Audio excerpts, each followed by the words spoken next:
Dito sa Papa Dudut Stories, ikaw ay hindi nag-iisa.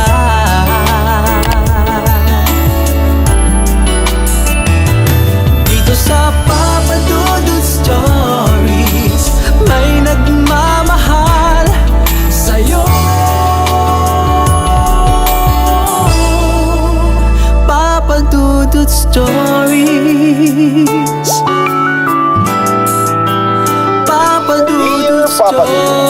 Sa lahat po ng mga nakatutok ngayon, huwag pong kalimutan mag-like, mag-share at mag-subscribe. Maraming salamat po sa inyong lahat.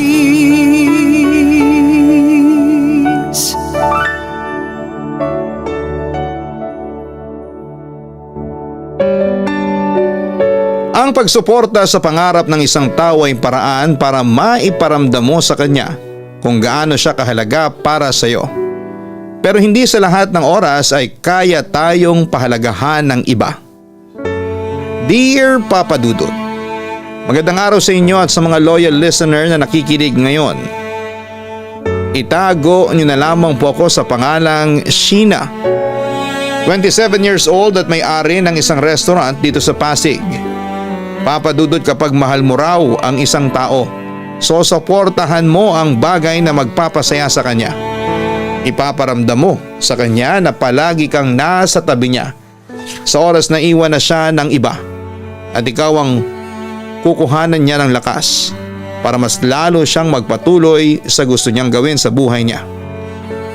Ayun nga lang, dahil nasanay na sila na palagi tayong nakasuporta ay nawawala na sila ng dahilan para tayo ay pahalagahan nila. Papa Dudut, sumulat ako para ikwento sa inyo ang nakakatuwa at medyo nakakainis na parte ng buhay ko. Sisimulan ko itong kwento sa relasyon namin noon ng boyfriend kong si Carl. Sa high school nag-start na maging kami. Kaya naman halos kilalang kilala na namin ang isa't isa. Lalo na kung tungkol sa mga pangarap namin. Sa pagitan naming dalawa, mas mataas talaga ang pangarap ni Carl. Matagal na niya kasing gustong maging artista, pero hindi yun sinusuportahan ng mga magulang niya. Wala raw kasing pera pag pumasok sa showbiz, kaya sinunod niya ang gusto ng parents niya na kumuha ng kursong business management. Nang makatapos siya sa pag-aaral at makapagtrabaho sa isang malaking kumpanya, doon siya nag-decide na balikan muli ang bagay na gusto niyang gawin sa buhay niya, ang pasukin ang buhay ng pag-aartista. Siyempre, todo support naman ako sa kanya, Papa Dudut. May theater background kasi si Carl, kaya naman kaya niya talagang umarte. Kinukonta ko noon ang mga kakilala kong nagtatrabaho sa TV production. Sinasamahan ko rin si Carl sa mga pinupuntahan niyang audition at hinihintay kong matapos yon. Kahit nasa labas lamang ako ng building o kaya ay nasa malapit na fast food chain. Gusto ko kasing maramdaman niya na kahit na hindi pa siya sikat ay meron na kaagad siyang fan sa katauhan ko, Papa Dudut. Grabe, congrats babe. Sa wakas ay magkakaroon ka na rin ng TV commercial. Masayang wika ko nang matapos kong marinig ang pagkukwento ni Carl.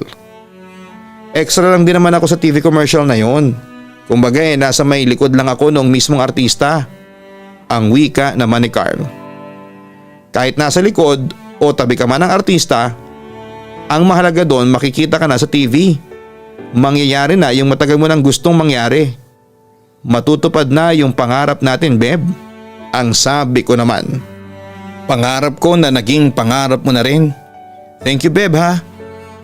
Mahigit 1 oras ka ring naghintay sa akin dito sa fast food chain. Ang sabi niya. Ano ka ba, wala yun. Sabi ko naman sa iyo, hindi ba? Ako yung magiging original #1 fan mo. Pero grabe, na-excite na talaga ako. Feeling ko kasi magtutuloy-tuloy na to, magkakaroon ka ng TV commercial, tapos mapapanood na rin kita sa mga soap opera. Tapos ang next noon, magkakaroon ka na rin ng pelikula. Grabe babe, malapit ka na talagang sumikat. Na-excite na sabi ko sa kanya. At sobrang nagpapasalamat naman ako kasi palagi ka nandyan para sa akin kahit na wala ka pang masyadong pahinga mula sa trabaho mo. Sinasamahan mo pa rin ako sa mga auditions ko. Sheena, thank you talaga ha. Mula sa umpisa, ikaw talaga yung palagi nakasuporta sa pangarap ko na ito. Tugon pa ni Carl. Siyempre mahal kita eh. Kaya mahal ko ang lahat ng mga bagay na gusto mong gawin sa buhay mo. Basta huwag mo akong kakalimutan kapag sumikat ka na ha. Baka mamaya ipagpalit mo ko sa mga magagandang artista dyan. Nakalabing sabi ko. Hindi naman mangyayari yon. Ikaw kasi lang ang nag-iisang beb at babaeng mamahalin ko sa buhay ko, promise ko yan. Tugon pa ni Carl.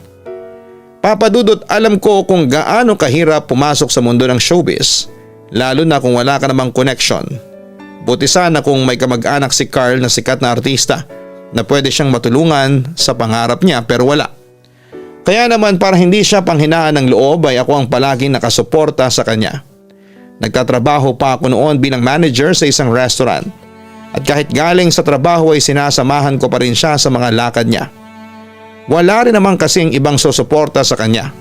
Kaya bilang girlfriend niya ay gagawin ko ang lahat para maramdaman niya na dapat niyang ituloy ang lahat ng mga pangarap niya. Papadudot pagkatapos ng kauna-unahang TV commercial ni Carl, parang naging mitsa yon ang swerte niya dahil may lumapit sa kanya na talent manager noon. Inalok siya ng mga TV appearance na racket kaya naman nasundan pa nang nasundan ang mga TV appearances niya. Hindi nagtagal ay lumabas na rin siyang extra sa mga soap opera hanggang sa makakuha siya ng supporting role at may ka-love team na rin siya. Doon na mas umingay at sumikat ang pangalan ni Carl. Ako naman ay naging busy sa trabaho at pagkaplano na magbukas ng sarili kong restaurant. Grabe, nakaka-proud ka naman talaga, babe. Excited na ako sa restaurant mo na yun. Alam ko kasi na matagal mo nang gusto yun, ang wika pa ni Carl. Oo, at ngayon lang talaga ako nagkaroon ng lakas ng loob. Thank you sa pagbibigay sa akin ng lakas ng loob na ituloy yun, babe. Tugon ko. Sabi ko naman kasi sa'yo, kaya mo yan. Nakakakaba lang talaga kasi pera at effort ang magiging puhunan mo. Pero sigurado ako na magiging successful na ang lahat ng plano mo, ang sabi pa ni Carl. Thank you, babe. Basta huwag kang mawawala sa opening ng restaurant ko ha. Paalala ko sa kanya. Siyempre naman, hindi ako pwedeng mawala sa espesyal na araw na yon. Kaagad namang tugon niya. Nasa kalagitnaan pa kami ng masayang pagkwekwentuhan nang may lumapit sa aming isang babae na gustong magpa-picture kay Carl. Napatingin pa siya sa akin at tinanong kung kaano-ano raw ba ako ni Carl. Pinsan niya ako, hindi ba Carl? Magpinsan tayo? Kaagad na baling ko kay Carl. Oo, pinsan ko nga siya. Tugon naman ni Carl. Talaga po, akala ko may girlfriend na kayo. Sabi na nga po ba at hindi kayo yung nasa blind item na may tinatagong girlfriend. Miss, okay lang ba nakunan mo kami ng picture ni Carl? Tanong sa akin ng babae. Oo naman, syempre, tugon ko. Papadudot mula nang magkaroon ng ka-love team si Carl sa isang soap opera, mas sumikat pa siya. Sikat rin kasi yung artistang babae na kapareha niya at ito talaga ang nagdadala sa love team nila. Nang magsimulang sumikat ang love team ni na Carl at Vanna, ako ang nag-decide na ilugar ang sarili ko sa showbiz career ni Carl. Kinausap din kasi ako, papadudot, ng talent manager niya at sinabi niya na kapag nalaman ng mga tao na may girlfriend na ito ay pwedeng makaapekto yon sa pagsikat ni Carl. Kaya naman pumayag ako na makilala ng ibang tao na pinsan lang ni Carl. Nung una, papadudot, ay hindi sang-ayon si Carl na ipakilala niya ako bilang pinsan niya. Ayaw niya raw kasi na maramdaman ko na tinatago niya ako o kinakahiya niya ang relasyon namin. Pero ako na rin talagang nag-adjust para sa kanya. Sinabi ko na ayos lang sa akin ang ideya ng talent manager niya. May tiwala naman ako kay Carl at naniniwala ako na ako lang ang mahal niya. At pinangahawakan ko rin ang pangako niya na hindi niya sisirain ang tiwala ko sa kanya, papadudot. Nang matapos ang unang soap opera kung saan kasama si Carl, kagad yung nasundan ng isa pa. Kasama niya ulit doon ang ka-love team niya na itago na lang natin sa pangalang si Vanna. Bukod sa soap opera na yon ay nagkaroon na rin sila ng mga TV commercials. At aaminin ko na may mga oras talaga na pinagseselosan ko na rin si Vanna. Dumagdag pa na nakakaramdam ako ng insecurities sa kanya. Maganda kasi talaga si Vanna. Hindi masyadong matangkad, matangos ang ilong at sobrang kinis at puti ng kutis niya. Kilala niya rin akong girlfriend ni Carl at alam niya na ipinakilala ko ni Carl sa ibang tao na pinsan niya. Mabait din naman si Vanna, Papa Dudut. Kapag nanonood ako ng shooting nila ni Carl ay tumatabi din talaga siya sa akin kapag wala silang ibang ginagawa. Nakikipagkwentuhan siya at nagtatanong ng tungkol sa relasyon namin ni Carl. Kaya naman naging magaan na rin talaga ang loob ko sa kanya. Ayun nga lang, sa pagsikat nilang dalawa, nawawala na ng time sa akin ang boyfriend ko. Hindi ko tuloy napigilang sumama ang loob nang hindi siya makapunta sa opening ng restaurant ko. Actually, nakapunta naman siya pero gabi na at sarado na ang restaurant. Babe, sorry ha. Ngayon lang ako nakarating. Late din kasing dumating yung ibang artista kanina kaya late kami nakapag-start ng shooting. Kaagad na dispensa ni Carl. Sabi na nga ba, yan na naman ang idadahilan mo sa akin. Nagtatampong sabi ko. Sorry na, hindi ko naman gustong hindi makarating. Mabuti nga't naabutan pa kita dito, promise. Babawi talaga ako sa'yo. Patawarin mo na ako. Wika niya. Hi. Para namang matitiis ko na magtampo sa'yo ng matagal ang sabi ko. Pinapatawad mo na ako ha. Hindi ka nagalit sa akin. Nakangiting tanong niya. Hindi naman ako galit sa'yo. Nagtampo lang ako ng very light. Wika ko. Sorry talaga. Alam kong sobrang espesyal ng araw na ito para sa'yo. Pero babawi talaga ako, promise. Congrats ulit, beba, ang wika pa ni Carl. Papadudot sa lalong pagsikat ni Carl sa kanyang showbiz career ay wala kong ibang ginawa kung hindi ang suportahan siya at mag-adjust para sa kanya. Naging busy na rin ako noon sa sarili kong restaurant kaya hindi na ako nakakasama para manood ng shooting nila. Ganon din naman siya. Dahil naging sunod-sunod ang mga racket niya, lalo nang magpelikula na siya. Mas nawalan siya ng oras para sa akin. Sobrang bibihira na kaming magkita sa loob ng isang buwan. Tapos kapag nagkikita kami ay doon sa hindi masyadong maraming tao. Para hindi siya pagkaguluhan ng mga fans na makakakilala sa kanya. At para hindi siya magkaroon ng issue kasi mas sumisikat ng love team nila ni Vanna. Sa tuwing nagkikita kami ni Carl ay palagi naman siyang malambing sa akin, Papa Dudut. Pinaparamdam niya kung gaano niya ako kamahal. At sinasabi niya na rin na hindi niya sisirain ang tiwala ko pati na ang relasyon naming dalawa. Kung ano man daw ang lumalabas na chismis tungkol sa kanila ng ka-love team niyang si Vanna. Kagaya na lamang ng may relasyon na raw sila. Na nagkikiss raw sila sa loob ng dressing room. At kung ano-ano pang tungkol sa kanilang dalawa ay paingay lang daw yon. Para masumikat ang pangalan nila. At sinisigurado niya sa akin na ako lang ang babaeng mahal niya. Ramdam ko naman na sincero siya sa mga sinasabi niyang yon. Na mahal niya talaga ako. Kaya lang kasi minsan ay hindi sapat yung puro pagmamahal lang. May mga bagay na kailangang isuko kahit na alam mo na pati ikaw ay masasaktan din, Papa Dudut. Beb, sa Davao pala yung shooting namin para sa pelikulang gagawin namin next month. Wika ni Carl habang sabay kaming nagla-lunch. Ganon? Ibig sabihin na ay magtatagal kayo doon? Tanong ko. Medyo, kasi halos lahat ng eksena ay doon daw gagawin. Gusto mo bang sumama? Pwede ka namang sumama at sabihan ko sila na isasama kita tapos magbakasyon na rin tayo. Suhestyon niya.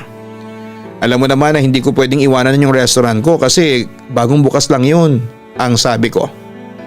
Oo, alam ko. Nalulungkot lang ako kasi matagal na naman tayong hindi magkikita kaya gusto kitang isama sa Davao, ang sabi pa ni Carl. Hindi ka pa nasanay palagi naman tayong ganito. Hindi magkasama at halos hindi na rin tayo nakakapag-usap. Sa totoo nga lang minsan parang mas okay na rin yun para sa akin. Mas okay yung hindi tayo masyadong nagkakausap o kaya nagkikita para hindi na rin tayo nahihirapan gawa ng mga schedule natin. Lalo ka na, makahulugang sabi ko. Sheena, ano ba yung sinasabi mo? Okay naman tayo hindi ba? Wala tayong kahit na anong problema? Tanong pa ni Carl. Carl, wag mo nang i-deny. Alam ko naman na napapansin mo na hindi okay tong relasyon natin. Hindi lang naman talaga ako ang nahihirapan dito. Pati na rin ikaw. Kaya nga naisip ko na mas okay kung tapusin na lang natin ang relasyon nating dalawa. Maghiwalay na lang tayo kasi pagod na rin ako Pagod na ako sa relasyon na ito. Tugon ko naman sa kanya. Papa Dudut, nakita ko ang pagkagulat sa mukha ni Carl dahil sa sinabi kong yon. Kahit naman ako ay nagulat din sa mga salitang lumabas sa bibig ko. Mahal na mahal ko kasi si Carl at hindi ko ma-imagine noon na pwede pang magtapos ang relasyon naming dalawa. Kaya lang ay iba talagang nagagawa ng pagod sa isang tao. Kahit gaano mo siya kamahal, kung pakiramdam mo paulit-ulit na lang ang nangyayari sa inyo, hindi mo na mapipigilan ang sarili mo na bumitaw. Kagaya ng nangyari sa akin, kahit malalim talaga ang pagmamahal ko sa kanya, nag-decide akong bitawan siya kasi alam ko na pareho na kaming nahihirapan sa sitwasyon namin. Hindi rin naman kasi talaga madali para sa akin ang sinasabi ko na yon sa kanya. Si Carl ang kauna-unahang lalaki na minahal ko at pinangarap na makasama sa panghabang buhay. Pero kasi ang naisip ko noon ay pwedeng ako ang maging dahilan para hindi magtuloy-tuloy ang pag-abot niya sa pangarap niya. Paano kung malaman ng ibang tao ang totoong relasyon namin ni Carl? Paano kung masira ang career niya ng dahil lang sa akin? Paano kung bumagsak siya ng dahil sa relasyon naming dalawa? Yun ang ayoko mangyari. Ayoko nang matali pa si Carl sa relasyon namin, Papa Dudut. Papa Dudut, hindi rin kaagad pumayag si Carl sa pakikipaghiwalay na ginawa ko sa kanya ng gabing yon. Halos maiyak pa nga siya habang nakikiusap na huwag kong tapusin ang relasyon naming dalawa. Mabuti na lang at walang masyadong tao sa restaurant ng mga oras na yon, kaya hindi kami naging center of attraction. Hinawakan pa ni Carl ang mga kamay ko at sinabi niya na kaya pa naming ayusin ang lahat. Pinaalala niya sa akin ang mga pangako namin sa isa't isa. Pero hindi na kasi sapat yon para magpatuloy pa kami sa relasyon namin. Hindi na sapat yon para panghawakan pa namin. Karamihan kasi sa mga celebrity na may karelasyon na non-showbiz ay nauuwi din sa hiwalayan. Alam ko na doon din kami papunta ni Carl, kaya bakit kailangan pa naming patagalin ang lahat. Pagkatapos ng gabing yon ay sinuyo pa akong muli ni Carl para ayusin ang relasyon namin, Papa Dudut. Pero nagmatigas ako sa desisyon ko. Nasaktan din naman ako noon at pilit lang na nagpapakatatag. Pero ayoko nang makaapekto pa sa showbiz career niya, hanggang sa tuluyan na rin siyang sumuko sa pakikipagbalikan niya sa akin. Nag-focus na lamang ako sa pag-aasikaso ko sa restaurant ko, habang si Carl ay mas lalong sumikat sa showbiz career niya. Masaya ako kapag nakakarinig o nakakapanood ng mga balita tungkol sa kanya. Masaya na malungkot at patuloy na nasasaktan hanggang sa mga oras na yon, Papa Dudut. Bakit ba kasi hihiwalayin mo pa si Carl? Mahal mo pa pala pero hindi mo na siya binalikan. Ni hindi mo man lang binigyan ng chance na makapag-usap kayong dalawa. Ilang beses kaya siyang humingi ng tulong sa akin. Kaya lang ang tigas mo, napapailing na sabi ng kaibigan kong si Camille. Ayoko lang namang maging panggulo pa ako sa career niya. Pareho na rin kasi kaming nahihirapan na mag-adjust sa mga schedules namin. Tapos natatakot din ako na baka malaman ng fans niya ang tungkol sa aming dalawa. Natatakot ako na baka masira siya ng dahil lang sa akin. Nasaktan din naman ako sa ginawa kong pakikipaghiwalay sa kanya, pero hindi naman yon para sa akin. Para kay Carl yung ginawa kong yun. Balungkot na wika ko. Alam mo, sa totoo lang, ang unfair ng ginawa mo. Si Carl kasi pilit niyang pinaglalaban yung lahat para sa relasyon ninyong dalawa. Tapos ikaw naman, bigla na lang sumuko. Ang wika pa ni Camille. Ganun talaga, hindi sa lahat ng oras pwede naming ipaglaban yung nararamdaman namin. Kasi pwedeng masayang lang lahat ng effort at panahon na ilalaan namin doon, ang sabi ko. Paano kung hindi naman masayang? Paano kung mas okay pala na nag-take ka na lang ng risk noon? Hindi ba mas okay kung sinubukan mo man lang? Kesa ngayon na ang dami mong what ifs? Tanong niya. Hindi naman kailangan masagot ang mga what if na yun . Ang mahalaga, alam ko at nakikita ko na masaya si Carl sa buhay niya ngayon. Kasi sobrang successful ng showbiz career niya. Matagal niya ng pangarap yun. Kaya masaya ako na sa wakas ay naaabot na talaga niya ang mga pangarap niya. Tugon ko. Papa Dudut, sobrang saya ko nang sa wakas ay nagkaroon ng pelikula si Carl na siya ang bida kasama ang kanyang ka-love team na si Vanna. Naging successful din ang pelikula na yon lalo na at talagang sweet silang dalawa sa isa't isa kapag ini-interview. Siyempre hindi ako magpapaka-ipokrita ngayon at aaminin ko na sobrang nagsiselos pa rin ako ng mga oras na yon. Ang iniisip ko na lang talaga ay matagal na yung pangarap ni Carl. Ang sumikat at magkaroon ng sariling pelikula. Kaya kahit na hindi kami magkarelasyon ay ibibigay ko pa rin sa kanya ang buong suporta ko. Ako naman Papa Dudut ay nagpatuloy sa pagfo-focus sa pagmamanage ng restaurant ko. Siyempre para hindi mabigyan ng espasyo, ang isip ko na maalala ang lahat ng tungkol sa amin ni Carl. Blinako na rin siya sa mga social media account ko at iniwasan ko ang lahat ng mga bagay na pwedeng makapagpaalala kay Carl. Hindi naman ako bitter, gusto ko lang ng peace of mind. Pakiramdam ko naman ay nakukuha ko yon sa patuloy na pag-iwas ko sa lahat ng mga bagay na tungkol sa kanya. Hanggang sa makalipas ang 2 taon at nagkaroon kami ng high school reunion. Doon kami ulit nagkita ni Carl at saglit na nagkumustahan. Hanggang sa napansin ko ang suot pa rin niya na first couple bracelet namin noon. Sinusuot mo pa rin pala yan? Tanong ko. Kahit kailan naman hindi ko tinanggal to eh. Pwera na lang kung maliligo na ako. Alam mo kasi nung tayo pa, sa tuwing sinasamahan mo ako sa pinupuntahan kong audition, nawawala yung kaba ko. Kaya mula na maghiwalay tayo, hindi ko na hiniwalay itong bracelet ko sa akin. Para pakiramdam ko ay palagi pa rin tayong magkasama. Wika niya. Bakit gusto mo pa rin na magkasama tayo kahit na sinaktan na kita noon? Gulat na tanong ko. Mahal kita. Kaya hindi pa rin ako nawawala ng pag-asa na pwede pa tayong magkabalikan. Wika niya. Pero ayoko na makagulo sa pangarap mo. Hindi dahil sa tinatago mong relasyon natin. Ayoko lang talaga na mahirapan ka sa akin o sa ating dalawa. Paliwanag ko. Kahit kailan, hindi ka nakagulo sa akin, Sheena. Kasi ikaw ang pangarap ko. Ang pakasalan ka, bumuo ng pamilya at makasama ka sa panghabang buhay. Yun talaga ang pangarap ko. Pangarap na kahit kailan ay hindi magbabago. Sheena, mahal pa rin kita. Baka naman pwedeng subukan ulit natin. Umaasang tanong niya. Carl, ang totoo, hindi rin naman nagbago yung pagmamahal ko sa'yo. Ikaw pa rin ang nag-iisang laman nitong puso ko. Sorry kung nasaktan kita noon. Sorry kung sumuko ako. Sorry kung bumitaw ako at hindi kita pinaglaban. Naluluhang sabi ko sa kanya. Ano ka ba? Hindi ka dapat mag-sorry. Naiintindihan ko ang lahat. Naiintindihan ko na ginawa mo yon para sa akin. Sinakripisyo mo ang lahat pati ng relasyon natin dahil mahal mo ko. Basta this time wala nang susuko at bibitaw sa ating dalawa. Tugon naman niya. Papadudot ng gabi na yon, nagkabalikan na kami ni Carl. Hindi na ako nagpakipot pa kasi wala na ring dahilan para gawin ko yon. Mahal namin ang isa't isa. At yon ang importante sa lahat. Kaya tuwang-tuwa si Camille nang maabutan niya kaming magka-holding hands ni Carl. Pero mas natuwa siya nang malaman niya na pagkatapos ng halos 2 taon, muli na naming inayos ang relasyon namin. Alam niya raw kasi na sa bandang huli ay magiging kami rin daw ulit ni Carl. Papadudot, nag-decide na rin si Carl na bitawan na ang showbiz career niya.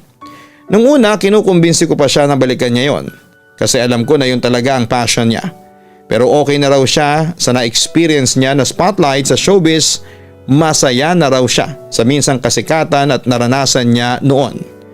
Ang gusto niya rin ay bumawi sa mga magulang niya sa pamamagitan ng pagmamanage ng negosyo nila at sinuportahan ko naman siya sa gusto niyang gawin. Pagkalipas ng 2 pang taon ay nagpakasal na rin kami ni Carl, Papadudot. Paminsan-minsan ay umi-extra pa rin siya sa pelikula o kaya ay sa soap opera pero hindi na siya tumatanggap ng mga major role. Masaya na siya sa ganong pa-extra-extra lang kung saan siya nagsimula. At masaya rin ako na sa kabila ng pagsubok na dumating sa relasyon namin, ako pa rin ang pinili ni Carl na mahalin at makasama sa panghabang buhay. Mas pinili niya ako kaysa sa kasikatan niya bilang isang celebrity noon. Alam niyo Papadudot, na realize ko na ang misteryoso talaga ng pag-ibig. Lahat ay pwede mong magawa para lang dito. Kahit pamasaktan mo ang sarili mo, magagawa mo pa rin para lamang sa taong pinakamamahal mo. Minsan talaga, kung sino pa yung nagsasakripisyo para sa pagmamahal, Siya rin yung nagiging masaya sa bandang huli kasi nagawa ko mang isakripisyo ang relasyon namin ni Carl para sa pangarap niya, mas nangibabaw pa rin ang pag-ibig naming dalawa na dahilan para magkabalikan kami at maging isang buo at masayang pamilya ngayon. Salamat po Papa Dudut kung sakali man na mapili po ninyo ang sulat ko na basahin sa araw na ito. Yours truly, Sheena. Maraming salamat Sheena sa pagbabahagi mo ng kwento ninyo ni Carl. Sa kabila ng mga pagsubok na dumating sa inyong dalawa, nakakatuwa na hindi talaga nagbago ang nararamdaman ninyo para sa isa't isa. Ibig sabihin lang noon ay sadyang tunay ang pagmamahal na namamagitan sa inyo. Pareho kayong maswerte at natagpuan ninyo ang bawat isa dahil pareho kayong naghintay at muling pinili na magmahal ulit. Kaya sana'y mas lalo pang pagtibayin ang samahan at pagmamahalan ng inyong pamilya. Mga kaistorya, kagaya nga ng sinabi ni Sheena, sadyang napaka-misteryoso ng pag-ibig. Marami kang bagay na magagawa na hindi mo akalaing kaya mo palang gawin. Kagaya na lamang ng pagsasakripisyo na pwedeng makapanakit mismo sa inyong sarili. Magagawa mo ang lahat ng posibleng bagay na makapagpapasaya sa taong mahal mo. Madalas kung sino pang gumagawa noon ay sila rin ang nagiging taong masaya sa bandang huli. Sa ganung paraan napapatunayan nila na totoo ang pagmamahal na kanilang nararamdaman para sa isa't isa. Huwag kalimutan na mag-like, mag-share at mag-subscribe. Maraming salamat po sa inyong lahat.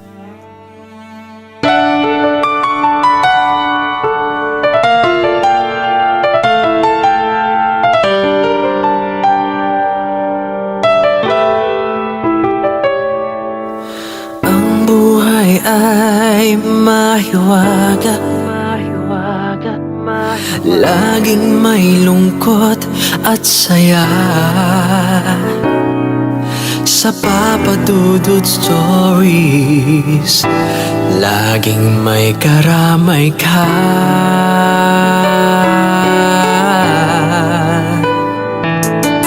Mga problemang kaibigan, dito ay pakikinggan ka. Sa Papa Dudut Stories, kami ay iyong kasama. Dito sa Papa Dudut Stories, ikaw ay hindi nag-iisa.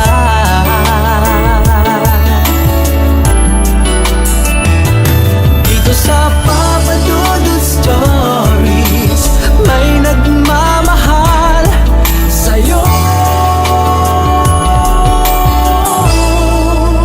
Papa Dudut Stories, Papa Dudut Stories,